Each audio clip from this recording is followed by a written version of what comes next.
And there goes my face for radio too. Yeah. Hey, I was gonna say something to Seth about that. I was wondering why he didn't want to pop on this.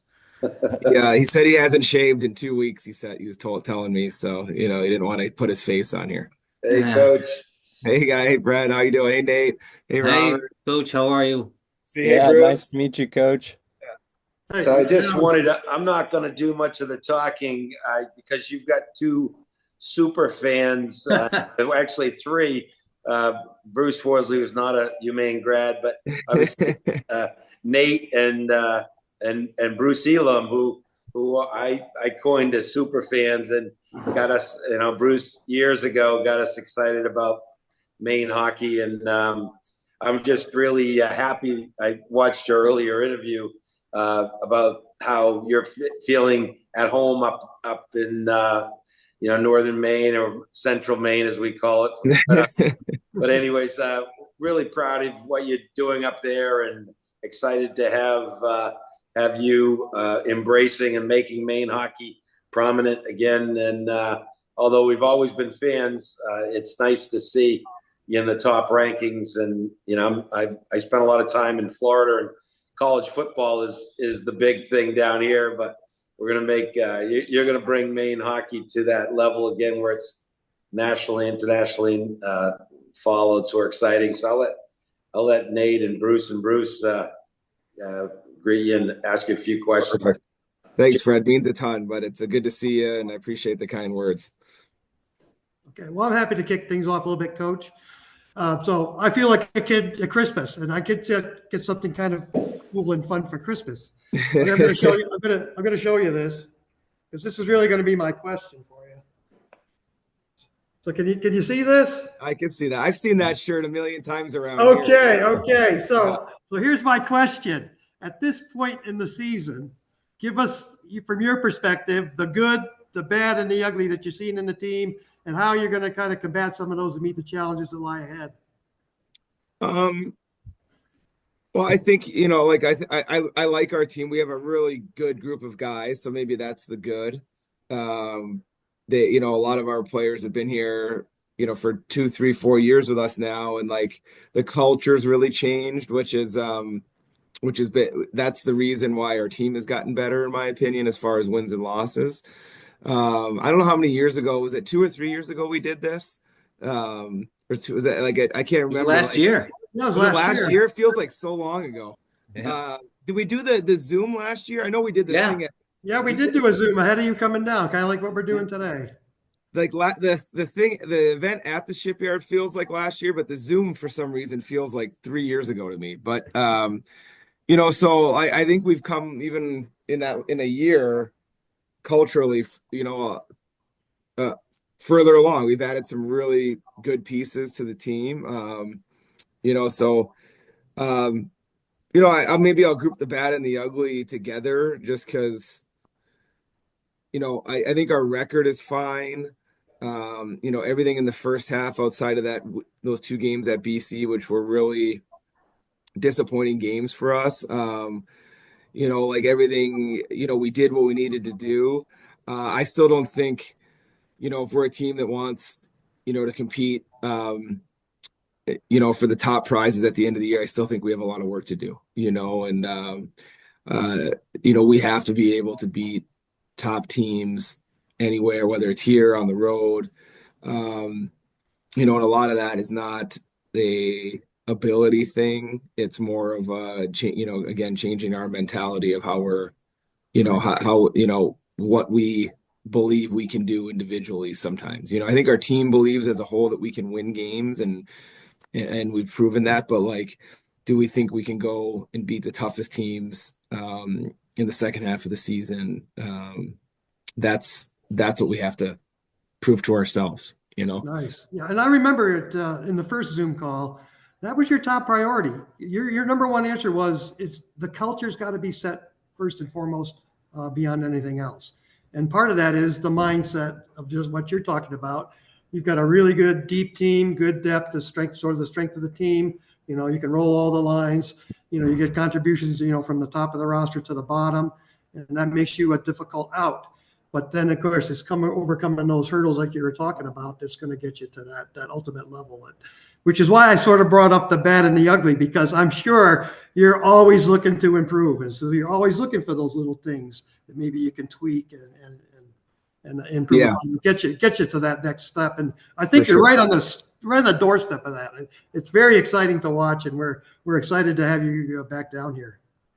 We're excited to be coming back down, so should be fun. I see Nate stepped aside, so I had a question for you. There he is. This is Bruce Forsely. Hey, so given what we've learned with the hiring of Bill Belichick at North Carolina and the addition of a general manager and a $25 million player budget, how is this affecting Division I hockey? Really good question, Bruce. So just the landscape of the NCAA in general has changed dramatically. I think it's affected hockey the same way it's affected basketball and football. The scale is different, obviously, as far as, the millions of dollars, like that's a different ball game as far as the amount of money that gets thrown around, but it's no different, like if a quarterback's going to get, $10 million to go play at the University of Michigan, the top player in college hockey, it's going to be a fraction of that, but it's still something, so it's, it's in our world. It's, why we're doing things like we're doing tomorrow night. And, like it affects what we do. And, the nice thing for us is that, especially the last year and a half, 2 years, and since, Jude Killey became our athletic director, like the school is embracing the fact that I believe it's important for us to have a good hockey team at the University of Maine, not just because we want to win, and it's important selfishly for our staff and our players. It's important for the health of the school and the community, and that's not because of anything that we've done. That's because of just the way our community is and where we're located and the state that we're in, and the tradition that our team has set back in the 80s, 90s, and early 2000s.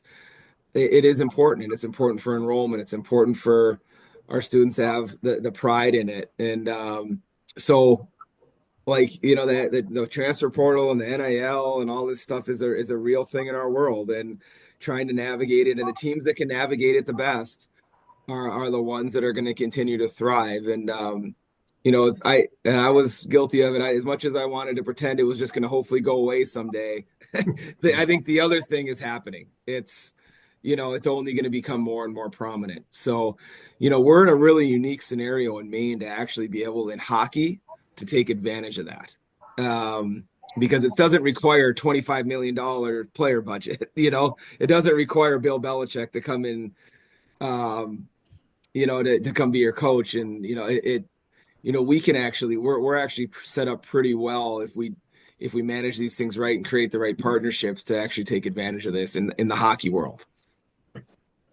Well, that was a great answer, by the way. It's particularly the relationship the school has to Maine and our culture. So thank you for that. I'm going to turn over to Nate Garwood because I know he's just ready to go. Nate's ready. No, it's okay. Nate, if I could cut you off real quick, Sure. I just have a quick follow-up question on that same topic because it seems relevant. But Coach, I'm so curious how you navigate with the players themselves, how to respond to that kind of interest in the money and the NIL. Like, how do you have conversations with them? I'm sure it's very different today than it was 4 years ago before the NIL really started to take a foothold. Yeah, I mean,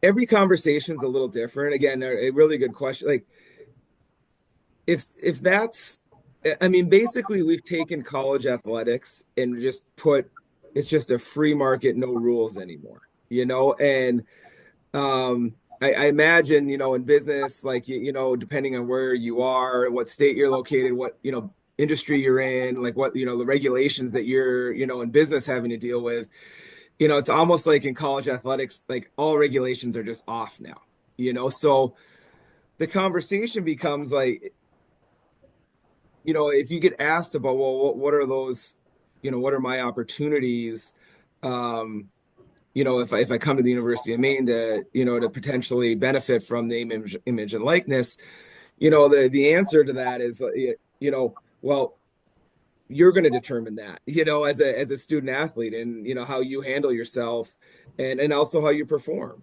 And so it's really important for you to come to a place. I will tell you that, like, in Maine, at the University of Maine, in men's hockey, we have a really unique opportunity in that landscape with, all the local businesses that support us already. The lack of, other Division I schools that we're competing with, and the lack of pro sports that we compete with in Maine. So, like, it's actually a really unique opportunity. But rather than just like, how much are you going to give me, it becomes like, hey, how are you willing to, what are you willing to put into this to help us and help the university, and in turn help yourself? I think that's kind of where our conversations have gone in that world. And I'm still learning as every one of those conversations we have, like, it's a unique scenario with everybody, and but in hockey, it's not, you're not dealing with the same thing as you're probably dealing with, like, if you're trying to steal the quarterback from Alabama to go to, it's not quite the same,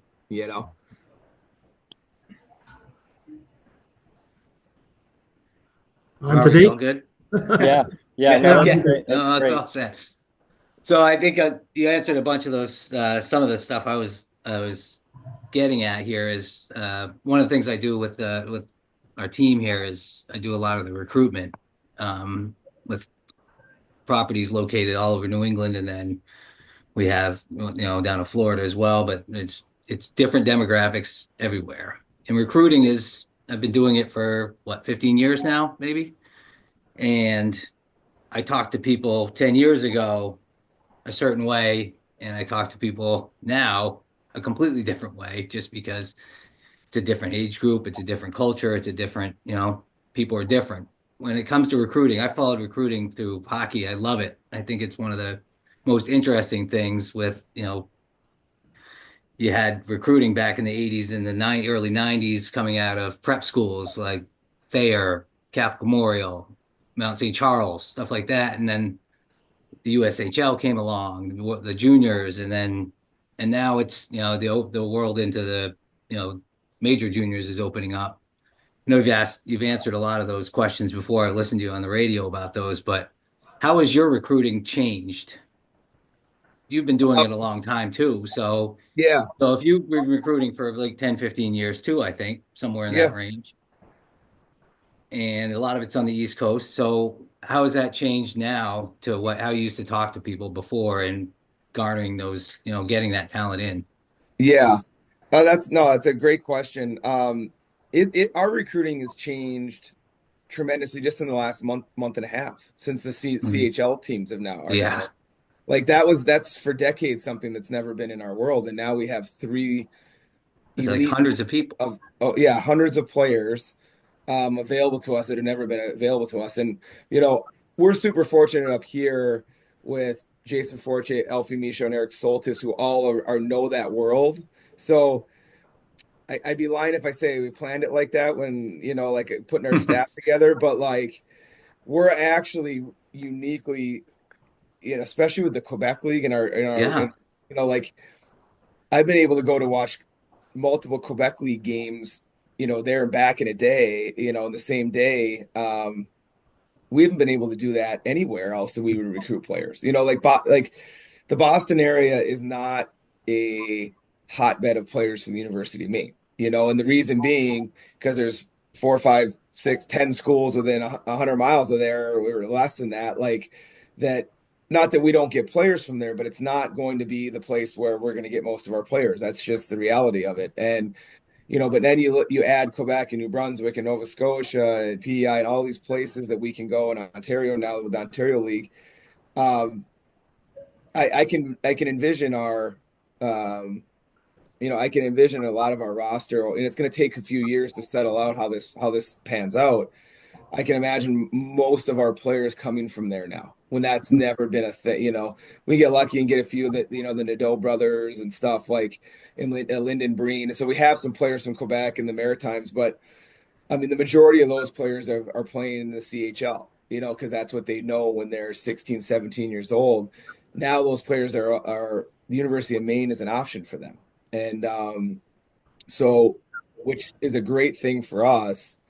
The other part of like how has our recruiting changed in the last few years, like the days of running around and being on the road and watching like a million games, and like I don't believe that that's the best way to do it anymore. I think the most important thing is like, are we developing our players? Are we winning?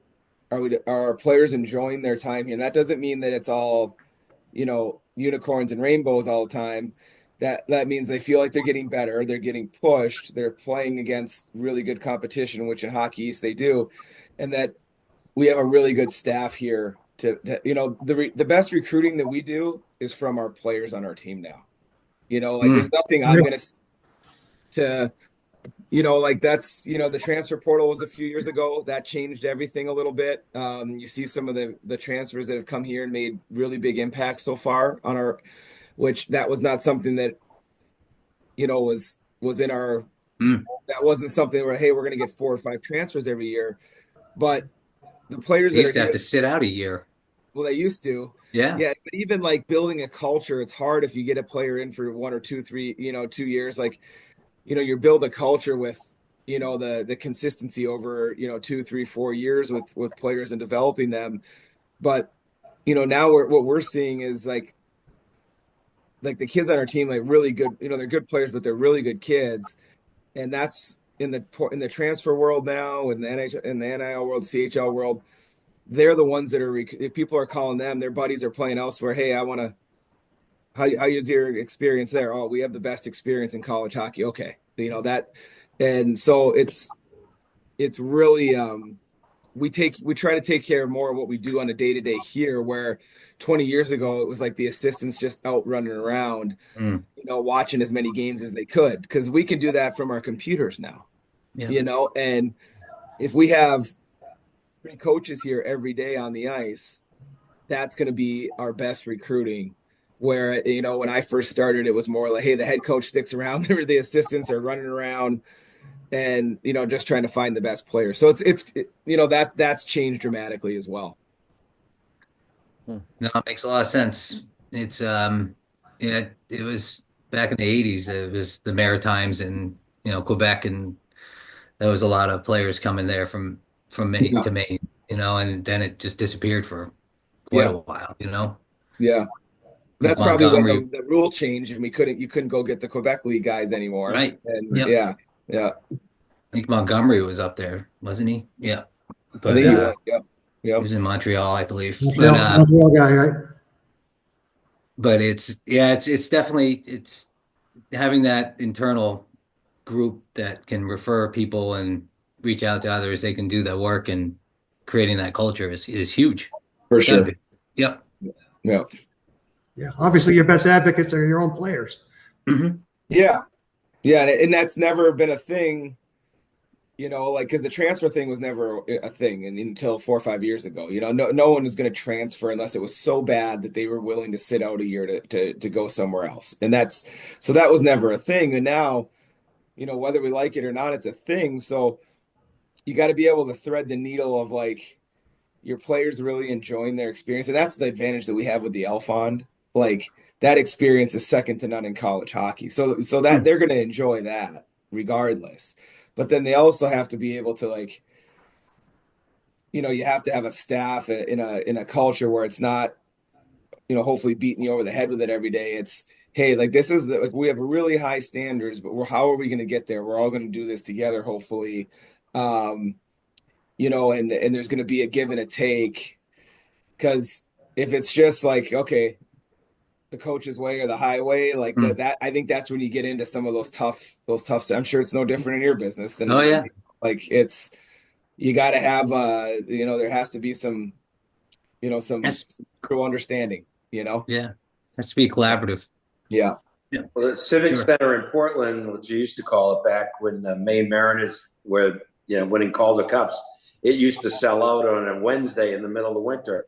But it's been sold out in many, many years, and it's pretty exciting that you guys are selling it out, on a Sunday, and that's a trip. It's just one thing, it's great for Maine hockey, but it's great for Portland. It's great for Maine.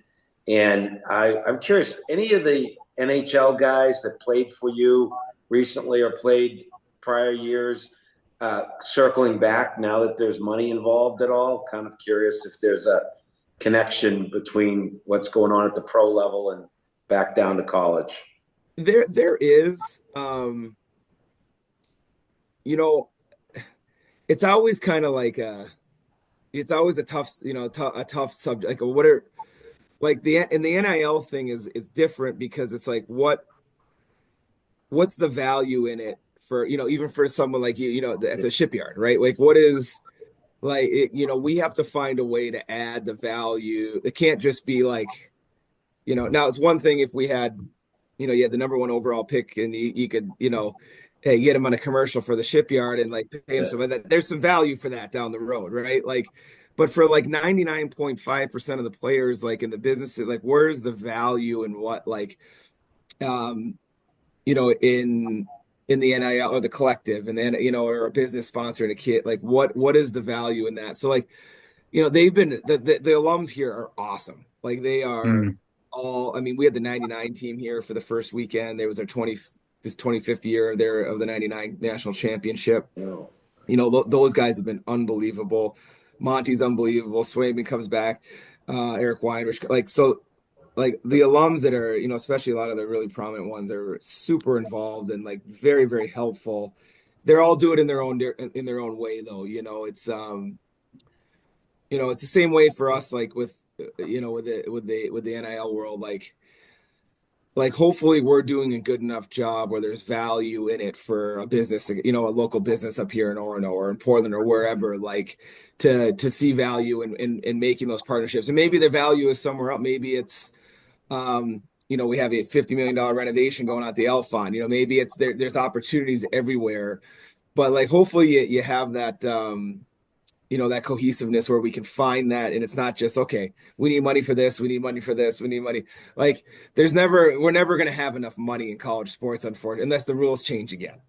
But that being said, it's like, okay, how do we like, and especially for us with the unique community that we have, how do we find a way to make this work for everybody? And that's really what I think, our AD and staff and, in our school, like we're really trying to find a way. And I think we're really uniquely set up to make that happen, and how that looks, I think it changes every day, but that's the goal, Yeah, it's exciting that with Cooper Flagg's brother Ace coming up, if we can get there are a lot of different energies seeming to happen. What Alex Gray has done with the facilities up there at the concert venue, downtown Bangor has become a lot nicer. It's you meet a lot of these young UMO grads, and there seems to be a lot more excitement coming out of going to Orono versus some of the other schools, which is nice to hear. And I think what you're doing up there, is bringing a spark to that. So I don't want to take too much of your time. Does anybody else have a question or burning question they want to ask? I know you guys are going to. Nope. Just fair warning, you're stuck with me tomorrow. That's all. Yeah, no, I think what you said though about Alex there, Fred, like going like that venue that we have now. And when we moved up here 3 years ago, we didn't really like integrate into the community we had newborn twins and a 3-year-old, like, so like really it's been like the last year and a half where we actually feel like we're sort of normal human beings as a family. Yeah. Like when especially in the summertime up here, like people come up here and visit and see that. Yeah. It's incredible. It's, so we're so fortunate to have all these things right now, and the, renovation at the rink, the school is really invested in, not just hockey, but in athletics. And, now the challenge is the target seems to move every day, in the NCAA, but it is a really exciting time. And, hopefully we can, hopefully this weekend will be a good experience for everyone down there, and really appreciate you guys hosting us again tomorrow. That's going to be, we like doing our small part. And, truthfully, I always joke, Bruce Elam, he always jokes me because I'm a UNH grad, and I don't want to cloud anything, but Bruce and I watched when UNH played Maine in the national title game. We were out west, and I always love those moments. But in reality, you're one of the bright and shining stars, in my opinion, of making Maine hockey, bringing those days back. And you know, it's always good when you have a team at all. And we've had a lot of good coaches that just haven't been able to put it together. But I really do feel that it's going to play to your advantage, being able to manage in this new world. There is a lot of high world-class companies that are up and around. You look at companies like Chimbro, and I mean, even Bangor Savings Bank, and the resources. Cross Insurance has become an international or national insurance company, you know, throughout throughout the United States. And there are, you know, we can do our small part, and we'll continue to do more if we can. But I think also your digital content and getting on the world stage with what you can produce. And like you said, you can sit there and watch things where before everybody had to travel, what we put on and out there. And I was excited to see what Alex's interest has become because of his unique connection to the world through music and events. And I jokingly said, well, we got to have, you got to do one on, create the house outside at I don't know if we could fit it in there at the concert venue, but but at the end of the day, sports in New England is so great, and Boston has, its big chunk of it. But what you're doing up there is bringing us, national and international exposure, and we're excited about it. Well, I appreciate that. It's hopefully we keep her going, and it's a fun time to be here, and we feel, our staff feels fortunate. I know our players do, and can't wait to get down there and see everybody tomorrow. All right, Magic Fred, are you in Florida right now? I'm in Florida. Yeah. One of these years we're gonna get you. I'm gonna. Yeah. I think someday I'll have to get an honorary degree from Maine in order to do it. I was Freddie Pape.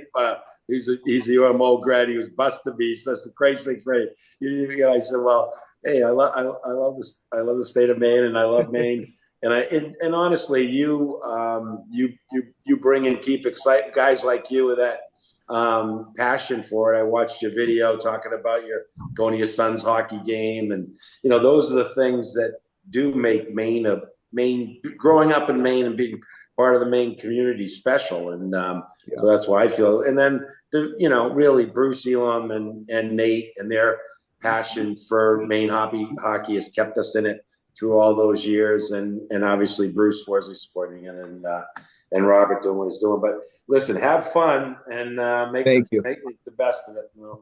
Keep it going. Yeah, good luck in the game on Sunday, Coach. Thanks, guys. I appreciate it. Thanks